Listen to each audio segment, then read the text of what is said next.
YouTube, it's Missy, and today I'm here to share with you guys my December 2016 wrap-up. Before I get started, I want to say thank you so much for all of your kind words and well wishes about my grandpa's passing. The last 2 weeks have been really hard for me, but I am getting there. And next week, from the 9th through the 13th, I will be in Hawaii, so no videos next week. I will be spending time with my grandma and my dad and all the rest of the family, and we'll be doing his memorial service next week. So there's that. But I do want to talk about the books that I did read in December before the sad news. I did participate in a couple readathons, so let's get started. The first book that I read in the month of December was Etiquette and Espionage. Now, if I have any reviews of these books, I will leave down below. I did do the A Year-a-thon, Readathon, the Bench-a-thon, and the Cram-a-thon. I can't remember if I did any other readathons. Again, I will leave all those videos if I did make a video down below. So Etiquette and Espionage is the first book in the Finishing School series, which is a prequel series to the Parasol Protectorate by Gail Carriger. This follows a main character named Sophronia, I think, and she is a little bit different than her siblings. She's a tomboy, whereas her other sisters are very dainty and they like dresses and shopping and all that, and she's more into mechanical things and reading and, being playful and climbing and all that stuff. So she's more like a boy than a girl, and she is sent to this finishing school. Her mom doesn't know that it's not a traditional finishing school, and neither does Sophronia until she gets there and realizes it's an actual school that teaches etiquette, how to be ladylike and how to dress and be beautiful, but also espionage, how to kill and manipulate and spy and all that jazz. And I thought it was super fun to read. The side characters were very cute. She's got two friends that she talks to mostly in the book, and I can't remember their names right now because it has been a little while, and this is the first book that I've read, so I'm not familiar with all of the characters yet. But one of the characters that she is friends with is actually a character from the Parasol Protectorate. So it's fun to read about side characters from the adult series into this YA series when they're younger, which I'm really enjoying. I gave this book, I think, 4 stars. Yeah, I liked it. If it's different, I will leave the how many stars I gave it down below. I'm too lazy to walk to my computer.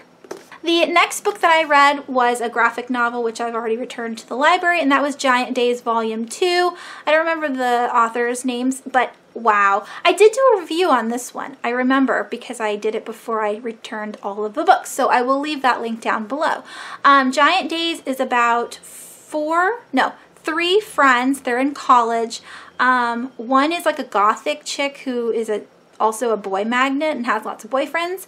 One is kind of like more of a tomboyish type of character who does have a boyfriend but is very like negative.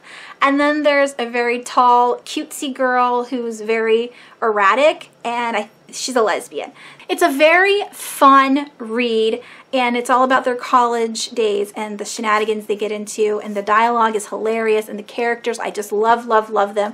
I cannot wait to continue on with this series. I was supposed to pick up Volume 3 from the Bookmobile, I think on the 17th of December, and I was making cookies that day and completely forgot, which is totally bumming me out because I had a few books on the Bookmobile that I was supposed to pick up and I didn't. So, ugh. The next graphic novel that I read in December was Saga Volume 6. Here's a picture. The ending of this book made me just so excited. I actually squealed when I read about it, and I was like so happy. I love this series. It's a Romeo and Juliet kind of adult graphic novel series. It's very adult. There are lots of naked people and creatures and lots of sexy time in this novel, so be prepared for that if you are under 17. Also, it's sci-fi, so it has to do with space, and these characters, one has horns, one has wings.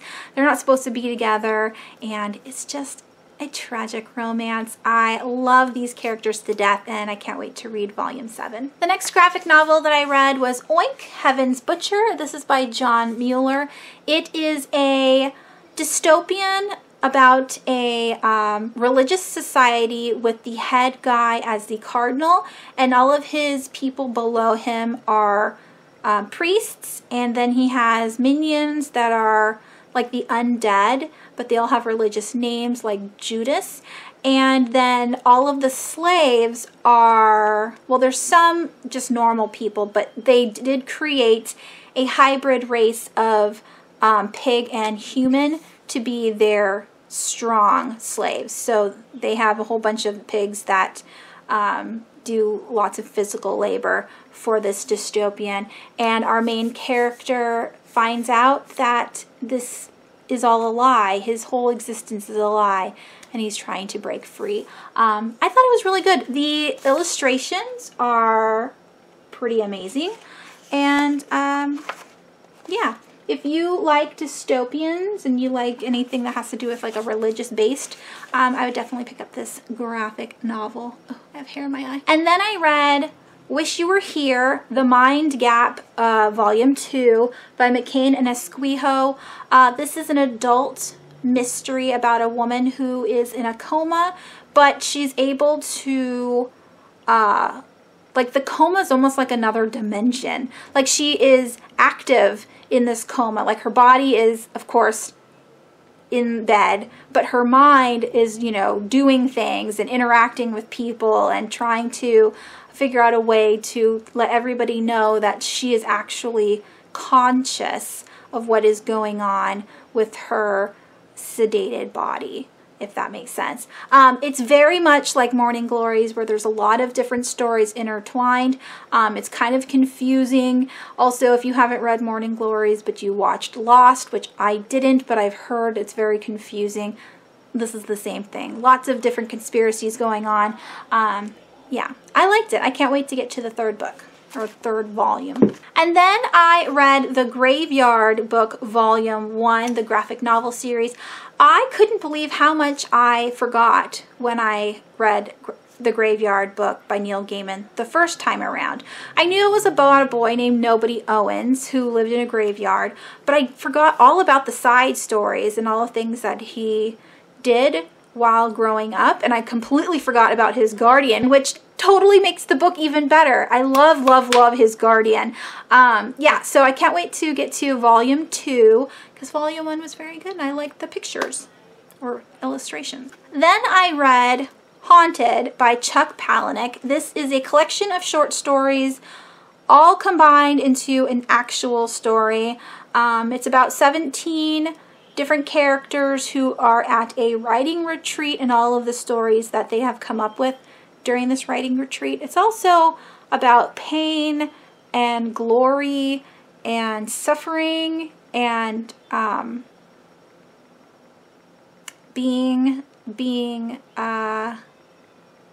famous. It's just a whole bunch of weird things. This is considered a horror novel, but it's not horror in the sense of monsters or serial killers or anything like that. It's like horror about the subconscious and what you think of yourself and what you want the world to see about yourself. And I liked the book for the most part. At the same time, it was very, very weird. I think I gave this 3.5 or 4 stars. And then I read With Malice by Eileen Cook. This was a buddy read. I don't remember my buddy actually talking to me about it. We're buddy reads on like email, and I did let her know that I was reading it and that I finished it, but she never responded. But if you did read this, Leanne, let me know. Anyways, this is a YA mystery thriller. So good. It's about a girl who wakes up in the hospital, and when I first read the first chapter, I thought she might have been kidnapped because her surroundings aren't familiar to her and she doesn't know what's going on. She actually missed 6 weeks of her life. Like, she has amnesia. She's in this hospital. 6 weeks has gone by that she doesn't remember. She was supposed to have gone on a trip to Italy, which she did, but she doesn't remember any of the trip or about her best friend or the fact that she was in a car accident. And it was just an insane ride. And the ending, I did not expect that ending whatsoever, which, you know, makes me think everybody has the ability to be bad or good. It just depends on your circumstances. You could be a saint your whole life and something triggers that, you know, evil in you, and you could do something wicked and you don't. It depends on whether you're, you know, your back is to the wall and you feel threatened. That's the word, threatened. In a threatened situation, anybody could turn bad. I absolutely loved this book. I think I gave it 4.5 stars, maybe. The next book I read was a graphic novel. It's called Nimona by Noelle Stevenson. This was so stinking cute. I've read a couple stories with a hero. This had an anti-hero as the main character. It's about a villain and his sidekick, and the villain's name is Lord Blackheart, and the sidekick's name is Nimona. So Nimona goes and looks for Blackheart and says, hey, I want to be your sidekick. He's like, I work alone. She's like, no, really. You need to let me be your sidekick.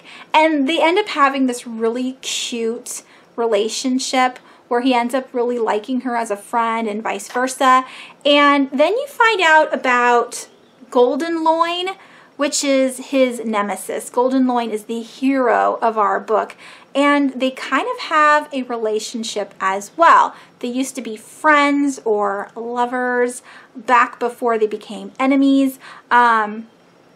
Very cool story, and it was like set in medieval time with like castles and stuff, but then they had technology like cell phones and computers and everything. So it was in a fantastical world, yet had lots of current elements in it.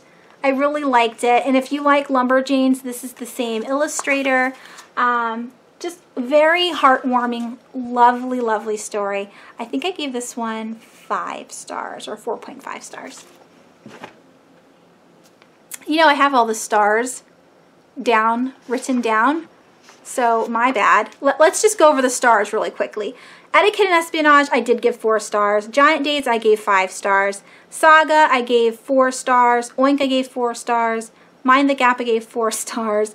Graveyard Book, I gave 4 stars. Haunted was 3.5. With Malice was 4.5. And Nimona was 5 stars. Whew. There we go. All right, the next book that I read in December was Monster Volume 2. I gave this one 3 stars. It's a continuation, of course, of the first one, where we have Dr. what's his name? Kenzo Tenma. He is being framed for murder, and he's trying to catch the killer. So it's a horror crime thriller. People say this is definitely not a horror, and it's not, but it's a horror genre. Kind of like Mr. Mercedes is a horror genre, but it's just a crime like thriller. So yeah, he is in hot water right now. I cannot wait to pick up volume 3, and I think there are 18 volumes in this series, so I have a long way to go. Oh, that's by Naoki Urasawa. I think that's how you say it. Next book that I read was a graphic novel, and that is Ghosted, which is volume 1, Haunted Heist. I gave this one, 3.5 stars. It's about a con man who does lots of theft. He's known for his great theft, but he's also like a paranormal thief, or he will be now. He has become a paranormal thief. The man who breaks him out of prison wants him to steal a ghost from a house that is going to be demolished within, a week's time. So the main character picks out a crew that goes with him to this haunted house where he is supposed to steal the ghost, and it goes from there. Very interesting. I like I liked the premise and the characters, and I can't wait to read the second one. I think there are 4 volumes in this series. And the very last book that I read in the month of December is Possession by M. Verano, which is part of the Diary of a Haunting series. I don't know if M. Verano is going to be making more of these books. If you read Diary of a Haunting, you do not have to read this. This is definitely not a sequel. It's just a companion novel, which I did not like as much as the first one. The first one I gave 5 stars to. This one I gave 3 stars to. This is about a girl being possessed by a demon, but it's more of a self-reflection kind of story.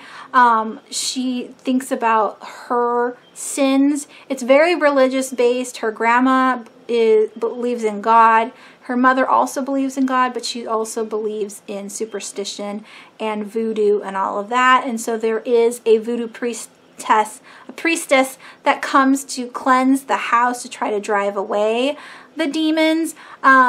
So it's more like a self-reflection instead of a haunted story. So yeah, I just didn't like it as much. So even though it was very diverse in the fact that it had a person of color as the main character, the plot and the storyline itself was pretty dull, and it wasn't scary, and so I gave it 3 stars. Those were the books that I read in the month of December. What did you guys read in December? Did you read a certain genre? How many books did you read? Did you participate in the same readathons as me? I was going to do a wrap-up for the Cramathon, but like I said, my grandpa passed, and so I just didn't feel like doing any of that. I did read a lot during that week, but yeah, I just didn't want to do a wrap-up. And that is it. I hope you guys have a wonderful week, and I will talk to you soon. Bye!